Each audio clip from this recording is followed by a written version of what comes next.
لڑکیاں اب پریڈ میں جا رہی ہیں، لڑکیاں پائلٹ بن رہی ہیں۔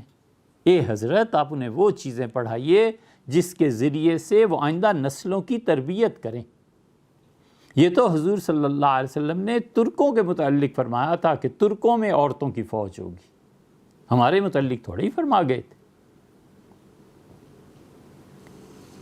ترکوں کے متعلق ایک یہ فرمایا تھا کہ ان پہ ایک ایسا سخت عذاب آئے گا کہ ان کی بچیاں ان کے گھروں اور خیموں میں بے آبرو کر دی جائیں گی، اور گھڑ سوار دوڑ پڑیں گے ان پہ، اور یہ پہلا عذاب ان پہ آ چکا ہے ترکوں پہ، اور وہ تھا چنگیز خان کا۔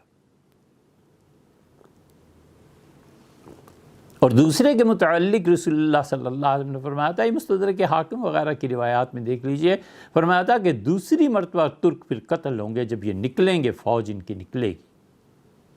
اور ایک جگہ یہ بھی آیا ہے، اب خیال نہیں ہے، مدت ہوئی پڑھے ہوئے، ان میں عورتیں ہوں گی فوج میں، اور بے آبرو بھی ہوں گی۔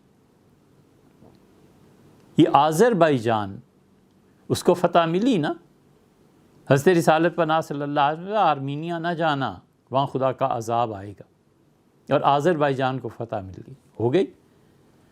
اس کے بعد فرمایا تھا کہ پھر دیکھو کہ تم جزیرے کی باری آئے گی، عرب جتنے ہیں میدان جنگ بنے گا اب ان کا۔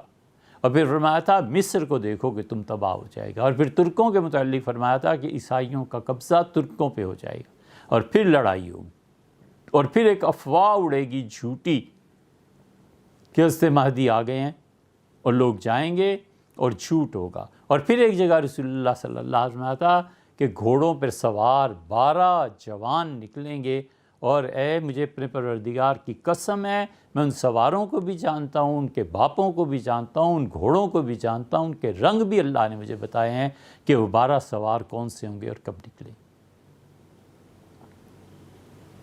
ہم جا کہاں رہے ہیں؟ ہم اپنی بچیوں کو وہ کیوں نہ چیزیں پڑھائیں کہ وہ اپنی اور ہماری آئندہ نسلوں کو وہ چیزیں پڑھائیں جن سے قومیں بنتی ہیں۔ ادب ہے، شاعری ہے، میڈیکل ہے، گھروں کے نقشے بنانے ہیں، فائن آرٹس کی بہت سی چیزیں ہیں